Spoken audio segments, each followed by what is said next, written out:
నమస్తే అండి. ఈరోజు తారీఖు వచ్చి 17/3/2026. మనము పిహెచ్ఎస్ కంపెనీ నీరజ్ 176 పొలంలో ఉన్నాము. ఈ రైతు వచ్చి తిరుపతిరావు, మంచికలపూడి గ్రామం, దుగ్గిరాల మండలం, గుంటూరు జిల్లా.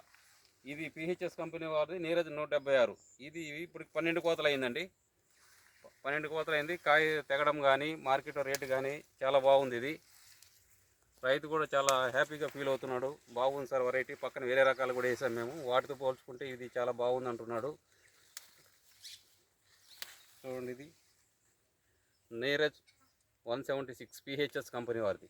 ఇది ఎలా ఉందో మన తిరుపతిరావు గారిని అడిగి తెలుసుకుందాం. తిరుపతిరావు గారు బెండ పండించడంలో దాదాపు ఎన్ని సంవత్సరాల అనుభవం ఉంది తిరుపతిరావు మీకు? నేను 4 సంవత్సరాల నుంచి, గత 4 సంవత్సరాల నుంచి బెండ పండించడంలో అనుభవం ఉంది. ఇది మీకు ఎలా అనిపిస్తుంది? ఇది నీరజ్ 176 నెంబర్ 1. మీ మాటలో కొద్దిగా చెప్పండి, ఏ విధంగా మంచిగా ఉంది, ఎలా ఉంది? చిన్నప్పటి నుంచి మొక్క ఎలా వస్తుంది? చిన్నప్పటి నుంచి నెంబర్ 1గా ఉండిద్ది. అసలు మొక్క అనేది చిల్లాకి వేసుకొస్తా ఉండిద్ది, చక్కగా చిల్లాకు వస్తా ఉంది. నెంబర్ 1 చెట్టు కూడా నెంబర్ 1గా ఉంటుంది. కాయ తెంపడం ఎలా ఉంది? కాయ కూడా నెంబర్ 1 దిగుతుంది అసలు. ఓకే, మార్కెట్లో కాయ కలరు బాగానే ఉంది, దిగుబడి కూడా బాగానే ఉండిద్ది. ఓకే, అది అందరూ వేసుకో తగ్గ ఇత్తనమేనా? వేసుకో తగ్గ ఇత్తనం అందరూ. పక్క కొమ్మలు పక్కన చిల్లాకు బాగుంది.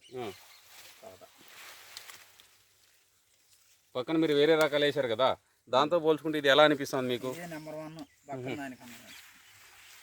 ఇక ఏ విధంగా మేలు అనిపిస్తుంది మీకు? కాయ బాగా ఎరుగుతుంది, చిల్లాకు వేసుకొస్తుంది, బాగుంది. తోట గోంగూర. ఓకే, బెండ ఇలా ఉండాలంటారు. ఈ ఆకు గోంగూర ఆకు మారి ఉండాలి. బెండ ఉంటే మీకు నల్లి అసలు పురుగు తక్కువే. ఇలా ఉంటే నల్లిని తట్టుకుంటుంది, దోమను నల్లిని కొంతవరకు బాగా తట్టుకుంటుంది. ఇదే అండి, ఇది 10 సెంట్లు వేసాడు.